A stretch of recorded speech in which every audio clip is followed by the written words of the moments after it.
Sindh high court में ई चालान के खिलाफ मुख्तलिफ दरख्वास्तों की समाअत हुई। सिंध हाई कोर्ट ने रिमार्क्स दिए हैं कि कानून के मुताबिक गाड़ी चलाने वाले ड्राइवर्स के लाइसेंस और शनाख्ती कार्ड्स का नंबर्स होने लाजमी है। जो कानून के खिलाफ गाड़ी चलाएगा उसके खिलाफ मुकदमा और गाड़ी भी बंद करने का हुक्म देंगे। ड्राइवर सड़कों पर गाड़ियाँ कैसे चलाते हैं वो सबको मालूम है। मजीद जान लेते हैं डॉन न्यूज़ के नुमाइंदे शफी बलोच से। शफी बताइए। सिंध हाई कोर्ट में मुख्तलिफ दरख्वास्तों की समाअत हुई, जहाँ पर दरख्वास्त गुजार के वकील ने ये भी व्हीकल्स की जानिब से अदालत को बताया गया कि चालान की खिलाफ वर्जी पर जो है वो गाड़ियों के मालिकान के शनाख्ती कार्ड जो ब्लॉक किया जा रहा है। और जिस समाअत अदालत ने रिमार्क दिया कि कानून के मुताबिक गाड़ी चलाने वाले ड्राइवर्स के लाइसेंस और शनाख्ती कार्ड का जो है वो नंबर होने लाजमी है।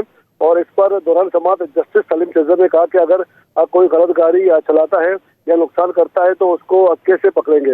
इस पर अदालत ने अपने रिमार्क्स में बताया कि अदालत जो है वो कानून में तरमीम से मुतालिक जो है वो हिदायत जारी करेगी और ड्राइवर सड़कों पर गाड़ियां कैसे चलाते हैं वो सबको मालूम है। इस पर अदालत ने सख्त सजाविश भी की और दरख्वास्त गुजार के वकील ने अदालत को बताया कि इस चालान के तहत जुर्माने और सजा मालिकान को दी जा रही है। गाड़ी कोई और चला रहा होता है और बैंकों के नाम पर जो है वो कोई और होते हैं। इस पर अदालत ने जो है वो तरफेन के जो है वो दलाइल सुने और इस पर अदालत ने समाज जो है वो इस हुक्म के साथ जो है वो आइंदा मजीद दलाइल तलब किए और दरख्वास्तों की मजीद समाअत अदालत ने 27 जो है वो जनवरी तक के लिए मुलतवी कर दी है। बहुत शुक्रिया शफी बलोच इन तफसीलात के लिए।